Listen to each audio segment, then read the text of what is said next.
नमस्कार।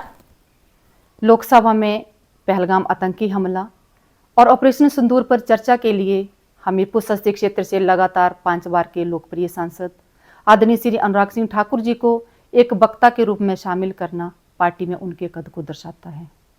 आदरणीय अनुराग सिंह ठाकुर जी जब भी लोकसभा में किसी भी विषय पर चर्चा करते हैं तो वे तथ्यों के आधार पर चर्चा करते हैं।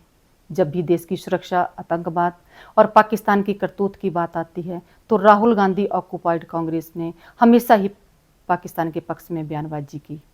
अभी हाल ही में लोकसभा में चर्चा से पहले ही कांग्रेस पार्टी के एक वरिष्ठ नेता एवं पूर्व गृह मंत्री श्री पी चिदम्बरम जी ने पाकिस्तान के पक्ष में बयानबाजी की, जो कि अत्यंत निंदनीय है।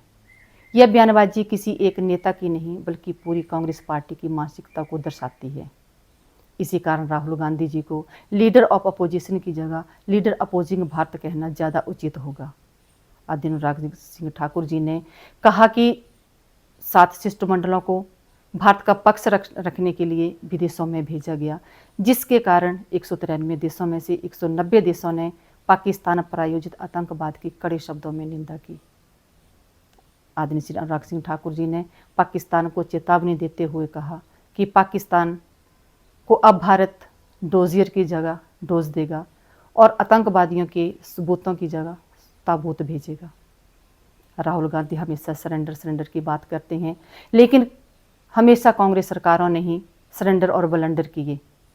1971 में 93,000 पाकिस्तान के सैनिकों को बिना किसी शर्त के रिहा करना, भारत के किसी बड़े हिस्से को बंजर कहकर चीन को सौंपना और भारत के एक द्वीप को श्रीलंका को सौंपना जैसे उदाहरण हैं। कांग्रेस पार्टी ने हमेशा ही देश को नीचा दिखाने का कार्य किया है, लेकिन मोदी जी ने हमेशा देश को के सिर को गौरव से ऊंचा करने का कार्य किया है। आदरणीय अनुराग सिंह ठाकुर जी ने जिस तरह से सरकार का पक्ष रखा, इसके लिए उनको बहुत बहुत बधाई। वे न केवल हिमाचल प्रदेश के नेता हैं बल्कि पूरे देश के नेता हैं। आदरणीय मोदी जी को जय श्री राम, अनुराग जी को जय श्री राम, धन्यवाद, जय हिंद, जय भारत। नमस्कार। लोकसभा में पहलगाम आतंकी हमला और ऑपरेशन सिंदूर पर चर्चा के लिए हमीरपुर संसदीय क्षेत्र से लगातार 5 बार के लोकप्रिय सांसद आदरणीय श्री अनुराग सिंह ठाकुर जी को एक वक्ता के रूप में शामिल करना पार्टी में उनके कद को दर्शाता है। आदरणीय अनुराग सिंह ठाकुर जी जब भी लोकसभा में किसी भी विषय पर चर्चा करते हैं तो वे तथ्यों के आधार पर चर्चा करते हैं। जब भी देश की सुरक्षा, आतंकवाद और पाकिस्तान की करतूत की बात आती है तो राहुल गांधी ऑक्युपाइड कांग्रेस ने हमेशा ही पाकिस्तान के पक्ष में बयानबाजी की। अभी हाल ही में लोकसभा में चर्चा से पहले ही कांग्रेस पार्टी के एक वरिष्ठ नेता एवं पूर्व गृह मंत्री श्री पी चिदम्बरम जी ने पाकिस्तान के पक्ष में बयानबाजी की, जो कि अत्यंत निंदनीय है। यह बयानबाजी किसी एक नेता की नहीं बल्कि पूरी कांग्रेस पार्टी की मानसिकता को दर्शाती है। इसी कारण राहुल गांधी जी को लीडर ऑफ अपोजिशन की जगह लीडर अपोजिंग भारत कहना ज़्यादा उचित होगा।